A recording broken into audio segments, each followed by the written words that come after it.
रामचरितमानस की इस सुंदर कथा और इसके अर्थ को सुनिए मेरे प्यारे दर्शकों, और उसमें आनंद की गोते लगाइए। प्रभु श्री राम जी की लीला अपरंपार है। जय श्री राम।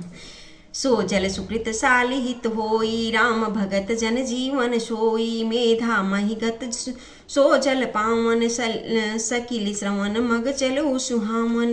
भरे उमासन सुथल थिराना, सुगत शीत रुचि चारु चिराना। वह राम सुयश रूपी जल सत्कर्म रूपी धान के लिए हितकर है, और श्री रामचंद्र जी के भक्तों को तो का ही जीवन ही है। यह पवित्र जल बुद्धि रूपी पृथ्वी पर गिरा और सिमट कर सुहावने कान रूपी मार्ग से चला, और मानस हृदय रूपी श्रेष्ठ स्थान में भरकर वही स्थिर हो गया। वही पुराना होकर सुंदर रुचिकर शीतल और सुखदायी हो गया। जय श्री राम। देखिए भक्तों, कितना सुंदर तुलसीदास जी ने प्रभु की कृपा का वर्णन किया है। सूठी सुंदर संवाद बर, बिरचे बुद्धि विचारी। ते यही पावन सुभग सर, घाट मनोहर चारी। इस कथा में बुद्धि से विचार कर जो चार अत्यंत सुंदर और उत्तम संवाद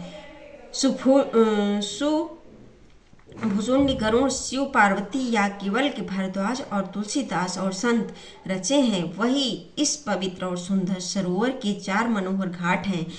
सप्त प्रबंध सुभग सोपाना, ज्ञान नयन निरखत मन माना। रघुपति महिमा अगुण अबाधा, वर्णब सोई बरबारी अगाधा। 7 कांड ही इस मानस सरोवर की सुंदर 7 सीढ़ियां हैं, जिनको ज्ञान रूपी नेत्रों से देखते ही मन प्रसन्न हो जाता है। श्री रघुनाथ जी की निर्गुण प्राकृतिक गुणों से प्रतीत और निर्बाध एक रस महिमा का जो वर्णन किया जाएगा, वही इस सुंदर जल की अथाह गहराई है। राम सिय जस सलिस सुधा सम, उपमा बीच विलास मनोरम। पुर इन सघन चारु चौपाई, जुगुति मंजु मनि सीप सुहाई। श्री रामचंद्र जी और सीता जी का यह अमृत के समान जल है। इसमें जो उपमाएं दी गई हैं वही तरंगों का मनोहर विलास है। सुंदर चौपाइयाँ ही इसमें घनी फैली हुई पुरनई कमलिनी है, और कविता की युक्तियां सुंदर मणि मोती उत्पन्न करने वाली सुहावनी सीपियां हैं। छंद सोरठा सुंदर दोहा, सोई बहुरंग कमल कुल शोभा। अरथ अनूप सुभाव सुभाषा, सोई पराग मकरंद सुभाषा।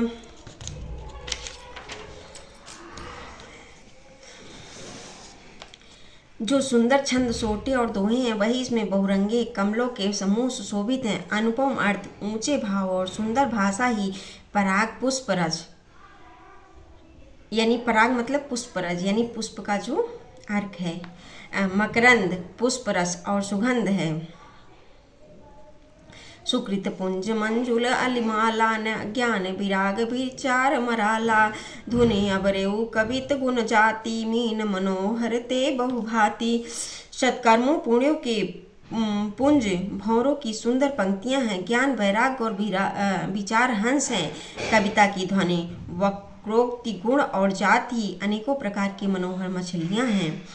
अर्थ धर्म काम आदिक चारी, कहब ज्ञान विज्ञान विचारी। नौ रस जप तप जोग विरागा, ते सब जल चर चारु तड़ागा।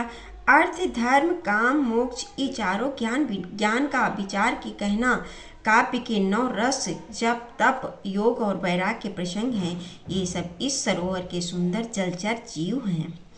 सुकृति साधु नाम गुण गाना, ते विचित्र जल विहग समाना। संत सभा चहु दिशि और आई, श्रद्धा ऋतु बसंत समगाई।